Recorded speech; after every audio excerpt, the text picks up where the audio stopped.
बिस्मिल्लाहिर्रहमानिर्रहीम, अस्सलाम वालेकुम नाजरीन। मैं हूं बाबर हयात और आप देख रहे हैं 24/7 उर्दू न्यूज पर होम एक्सपेंस के ताउन से बाबर हयात शो। नाजरीन, आज रमीज राजा की छुट्टी करवाने के हवाले से समरी वजीर आजम को पहुंचा दी गई है। वजीर आजम ऑफिस पहुंच चुकी है। अब इस समरी के ऊपर किसी भी वक्त दस्तखत हो सकते हैं। इस हवाले से क्या अब तक की ताजा तरीन अपडेट्स हैं, एक तो मैं आपके साथ वो शेयर करने जा रहा हूं। इसके अलावा नए चेयरमैन नजम सेठी अगर बनते हैं तो उनके आने के बाद कौन कौन से खिलाड़ी ऐसे हैं जिनके लिए कुछ जबरदस्त किस्म की खबरें आ रही हैं और वो इस खबर को बड़े गौर से देख रहे हैं, डेवलपमेंट्स को बड़े गौर से देख रहे हैं। उनका फ्यूचर ताबनाक हो सकता है और नया जो पाकिस्तान क्रिकेट बोर्ड का सेटअप होगा उसमें क्या क्या तब्दीलियां मुतवक्के हैं, उनको भी हम डिस्कस करने जा रहे हैं। और फिर हम बात करेंगे पाकिस्तान सुपर लीग के बड़े चर्चे हो रहे हैं जी। इस बार जो ड्राफ्ट हुआ है उसमें बड़े बड़े जो खिलाड़ी आए हैं, अब उन खिलाड़ियों के पैगामात आने का सिलसिला शुरू हो गया है और किलर मिलर ने पीएसएल को लेकर के अपना एक पैगाम दिया है, वो भी आपके साथ शेयर करूंगा। और इसके अलावा फिर आपको बताऊंगा कि बाबर आजम ने आज जो हिस्ट्री क्रिएट की है, जो कि पिछली वीडियो में मैं बताना आपको भूल गया, वो भी आपके साथ शेयर करूंगा। लेकिन आगे बढ़ने से पहले आपसे गुजारिश कि अगर आप हमारे नए व्यूअर हैं तो प्लीज हमारे इस चैनल को जल्दी से कर दीजिएगा सब्सक्राइब और बेल आइकन को पुश करना मत भूलिएगा। मुझे फॉलो कीजिए इंस्टाग्राम पे @babarhayat और हमारे पेज को फेसबुक पे लाइक कर लीजिएगा। तो जनाब, आज की सबसे बड़ी खबर जिससे क्रिकेट के हलकों में हलचल मच गई है और वो बड़ी ही तेजी से वो अमल अब सामने आया है और वो है रमीज राजा की बतौर चेयरमैन रिमूवल के हवाले से हुकूमत का क्विक एक्शन। आपको इस चैनल पे आज से कोई 10-15 दिन पहले, if I am not wrong, मैंने आपको बता दिया था कि रमीज राजा की छुट्टी का फैसला हो चुका है। अब वो कहते हैं ना कि जी का जाना ठहर गया, सुबह गया या शाम गया, तो जाना अब ठहर गया था, ये मैंने आपको पहले बता दिया था। और अब उसके हवाले से अब बाकायदा डेवलपमेंट सामने आई है। जो खबर आप उस वक्त मुझे ताने दे रहे थे कि तुम हवा में उड़ा रहे हो, मैंने आपको कहा था कि आप मेरी खबरों को इस तरह ना समझा करें। आप नीचे ऐसे ही लिख देते हैं कि जनाब आप गलत बयानी कर रहे हैं, ऐसा नहीं होता। हमारी खबर के पीछे कोई ना कोई वजह जरूर होती है। ऐसे ही मैं बैठ के यहां पे खबर कर दूं तो 5.5 लाख सब्सक्राइबर्स ऑलमोस्ट होने वाले हैं, 5.25 लाख।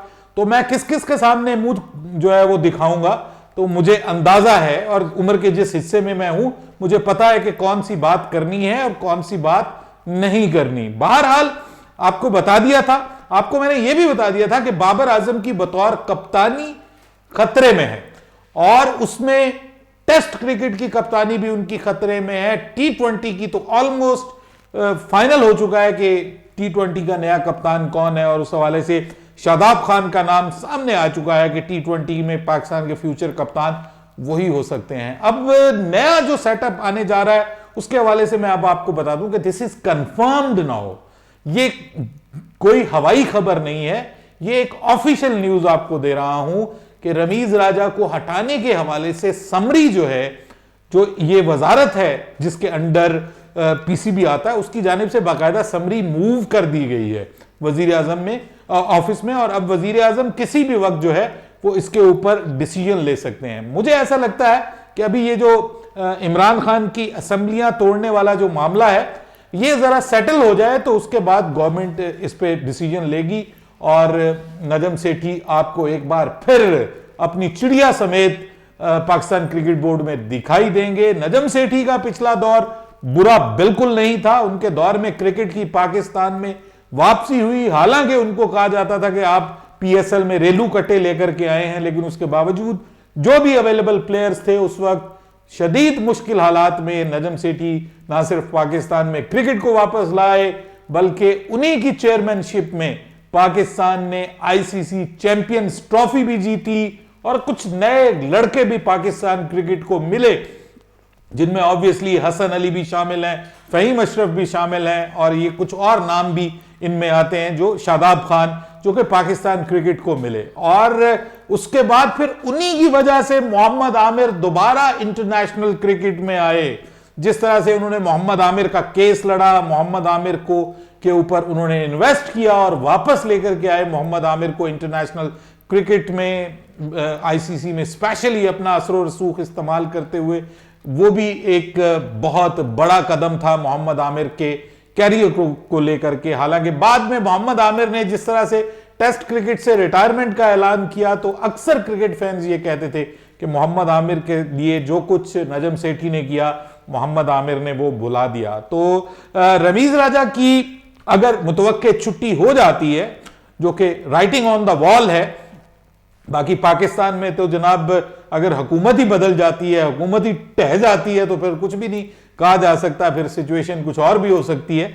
लेकिन फिलहाल जो चीजें नजर आ रही हैं, ऑन ग्राउंड जो चीजें नजर आ रही हैं, उसमें ऐसा लग रहा है कि नजम सेठी जल्द पाकिस्तान क्रिकेट बोर्ड के चेयरमैन की हैसियत से कुर्सी पर विराजमान होंगे और आते ही उनको सबसे पहले जो जिम्मेदारी ऑलरेडी दे दी गई है वजीर आजम शहबाज शरीफ ने, उन्होंने कहा कि 2014 का जो क्रिकेट का निजाम है उसको फौरी तौर पर बहाल किया जाए, क्रिकेट का आइन जो है उसको फौरी तौर पर बहाल किया जाए, और नजम सेठी ये करने जा रहे हैं सबसे पहला काम। इसके साथ ही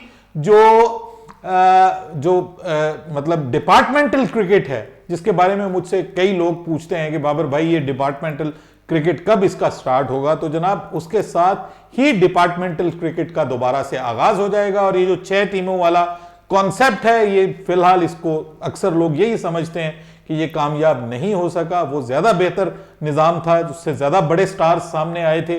तो अब वो सबसे पहला काम ये होने जा रहा है। उसके बाद जो चीज होने जा रही है, देखिए वो ऑब्वियसली कप्तान बदलेगा। जो पाकिस्तान ने इस वर्ल्ड टेस्ट चैंपियनशिप में परफॉर्मेंस दी है ना, उसके बाद पाकिस्तान का कप्तान तब्दील होगा। मैं चाहूं ना चाहूं, मैं बाबर आजम का फैन हूं या बाबर आजम का दुश्मन हूं, जो कुछ मर्जी आप मुझे कह लीजिए, लेकिन बाबर आजम की कप्तानी को लेकर के ओवरऑल पूरी दुनिया में बात हो रही है। बाबर आजम की बैटिंग को लेकर के नहीं, वो बहुत शानदार बल्लेबाज है, पाकिस्तान का सबसे बेस्ट बल्लेबाज है, लेकिन आप मुझसे एग्री करें ना करें, वो बेस्ट कैप्टन नहीं है, वो बेस्ट कैप्टन नहीं है।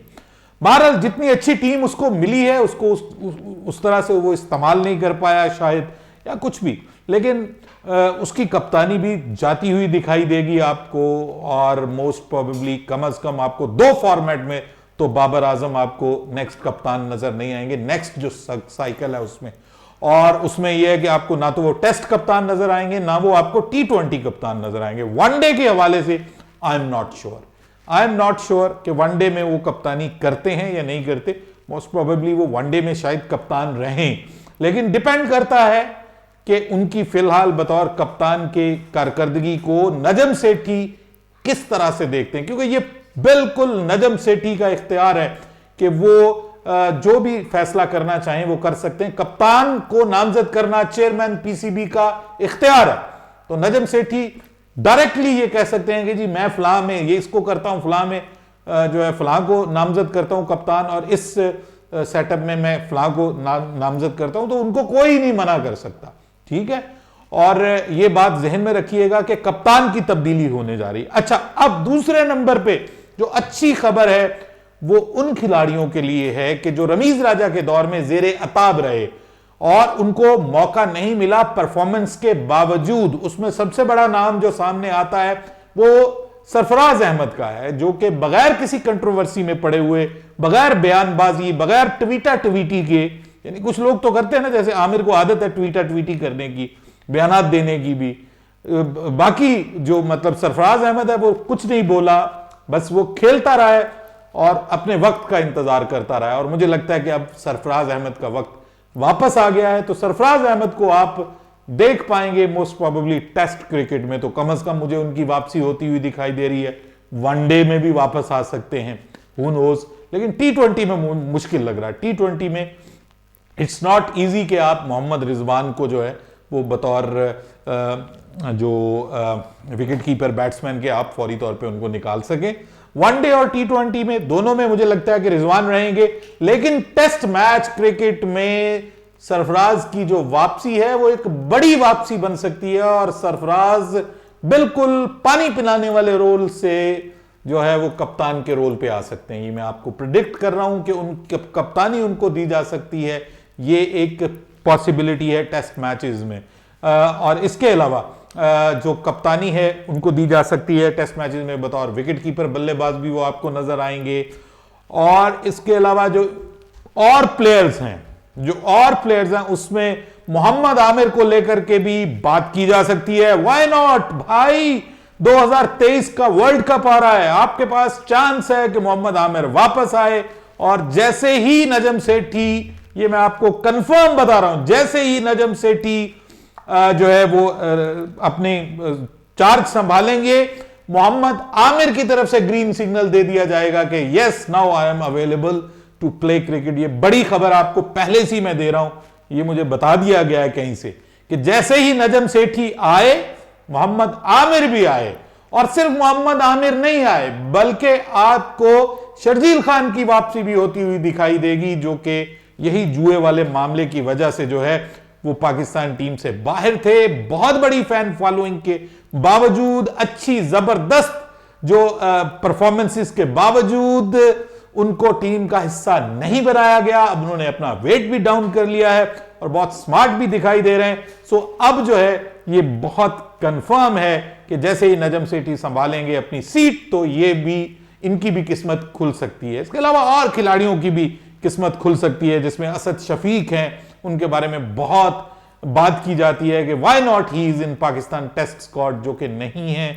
अब अजहर अली के जाने के बाद उनके ऊपर भी बात की जा सकती है कि ठीक है नए खिलाड़ियों को भी शामिल करें, लेकिन एक एक्सपीरियंस आपके पास असद शफीक की शक्ल में मौजूद है, तो आप असद शफीक को भी वापस ला सकते हैं। सो कई खिलाड़ियों की किस्मत के सितारे चमक सकते हैं, कई के डूब सकते हैं।